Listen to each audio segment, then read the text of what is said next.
All right, so today we're going to be tackling a pretty complex but fascinating topic. Yeah. We're diving deep into Sartre and existentialism. A deep dive indeed. That's what we do here, right? That's right. Deep dives. So when we talk about existentialism, Uh, it's this idea that like we create our own meaning Yeah. in a world that doesn't just like hand us one, you know? Yeah, Sartre really throws you into the deep end with that, doesn't he?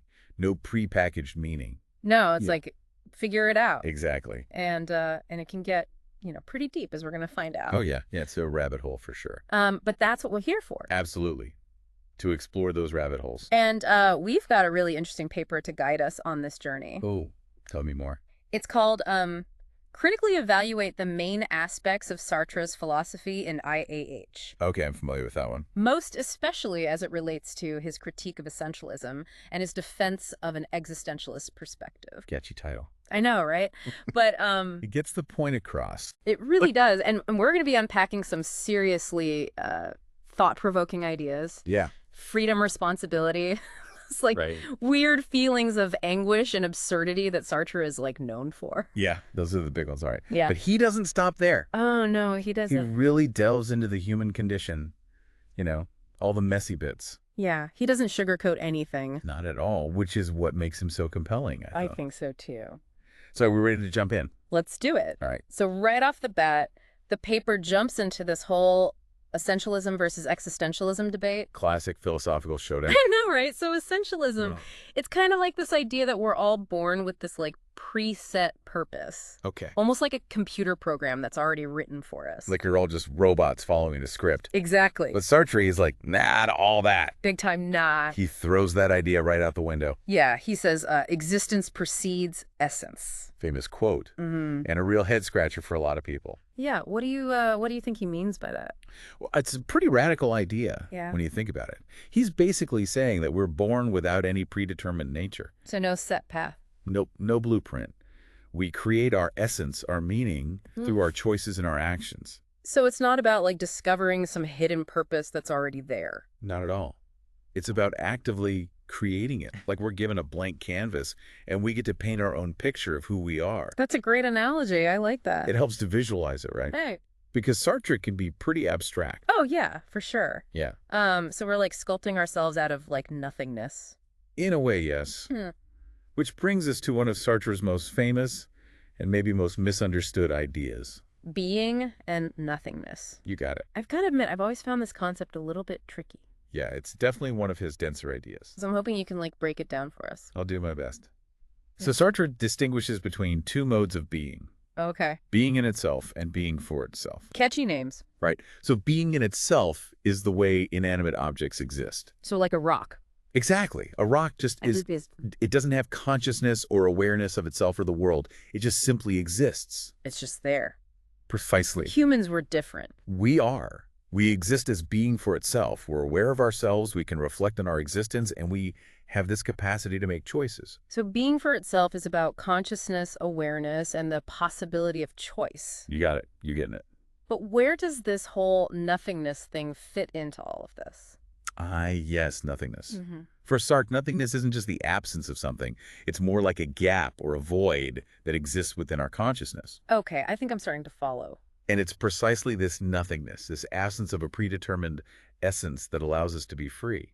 If we were born with a fixed nature, we wouldn't have the capacity to choose to create ourselves. So it's like our freedom comes from the fact that we're not pre-programmed. Exactly. We have this space within us, this nothingness, to define who we are. That is mind-blowing. It is when you really start to think about the implications. But this freedom comes with a catch, right? There's always a catch. Responsibility. Yes, the other side of the coin. And the paper dives deep into this, especially in relation to Sartre's famous quote. Oh, which one? He has so many. Man is condemned to be free. Yes. That one always sends chills down my spine. Me too. It's so powerful. It really highlights the double-edged sword of freedom. We're not only free to choose, but we're also burdened by the responsibility of those choices. So every decision we make shapes who we are. Yes, and contributes to the broader picture of humanity. So even like small everyday choices have this ripple effect. Exactly. We can't escape the consequences of our actions, even the seemingly insignificant ones. Wow, Sartre really doesn't let us off easy, does he? Nope. He wants us to confront our freedom head on And that includes the responsibility that comes with it. I think we need a moment to process all of this. I agree. This is heavy stuff. So we've covered existence precedes essence, being, and nothingness, the responsibility that comes with freedom. Quite a bit of ground covered. But there's another layer to all of this, isn't there? Oh, yeah. There's always another layer with Sartre. He also talks about these pretty intense emotions that kind of go hand in hand with this freedom. Right. It's not all sunshine and roses with existentialism. No, it's definitely not. And the paper touches on that. It wouldn't be a deep dive without exploring the depths of Sartre's philosophy. True that. We got to get into the nitty-gritty, the emotional core of his thinking. So things like anguish, absurdity, nausea. The heavy hitters. The Yeah. emotional landscape of existentialism. Not exactly like cocktail party topics. Well, maybe for some people, but we're not afraid to get a little existential here, are we? Definitely not. This is where it gets really interesting. Oh, it does. But let's save those juicy bits for our next segment. Okay, so we'll be back after a short break to unpack those complex emotions. Buckle up. It's going to be a wild ride. Welcome back. All right, so before the break, we're about to delve into the More intense side. the more, shall we say, visceral side of Sartre's philosophy. Yeah, the paper doesn't shy away from those like heavier emotions, you know. No, it doesn't. That can like bubble up when we confront our own existence. Right? The existential angst. Yeah, anguish, absurdity, nausea. Not exactly, light cocktail party topic. No, not really. But they're like essential to understanding like the human condition, Right. as Sartre saw it. Yeah, he didn't believe in sugarcoating things. No, he did not. So let's start with anguish. Oh, The paper describes it as like this kind of anxiety, you know, I know exactly. this deep unease that Yeah. comes from realizing our Mhm. absolute freedom and the like weight of responsibility that comes with it. It's like this heavy realization that our choices actually matter. Yeah. They have real consequences, not just for ourselves, but for others too. And there's no escaping it. Nope. We can't Sure. just like pass the buck. Right. It's on us. Yeah. There's no predetermined moral code or some higher authority to tell us what to do. We are the ones making the choices. We are. And that could be terrifying. It can. And I can see how that would lead to absurdity as well. Oh, absolutely. If there's like no inherent meaning in the universe. Right. If we're the ones creating it through our choices, Mm-hmm. then life can start to feel pretty meaningless. Yeah. It's like, what's the point of it all? Right. Exactly. Yeah. That's the feeling of absurdity right there. Yeah. It's this clash between our desire for meaning and purpose Mm-hmm. and the apparent meaninglessness of the universe itself. It's a tough one to wrap your head around. It is. Yeah. And then there's nausea, which I think is the most, Intriguing. intriguing and maybe the most difficult to grasp. Yeah, the paper describes it as like this visceral reaction Right. to the sheer facticity of existence. Yes. That's it. It's like suddenly being aware of the raw reality of things. Like without any filters. Exactly. Yeah. No comforting illusions or preconceived notions, just pure existence. So it's almost like a sensory overload of existence. That's a great way to put it. Mhm. Yeah, it's like Yeah. the scales fall from your eyes and you see the world as it truly is. Yeah. And it's not always pretty. Not always. It can be disorienting, even sickening. Yeah, I get that. But there's also a strange kind of freedom in that, isn't there? There is.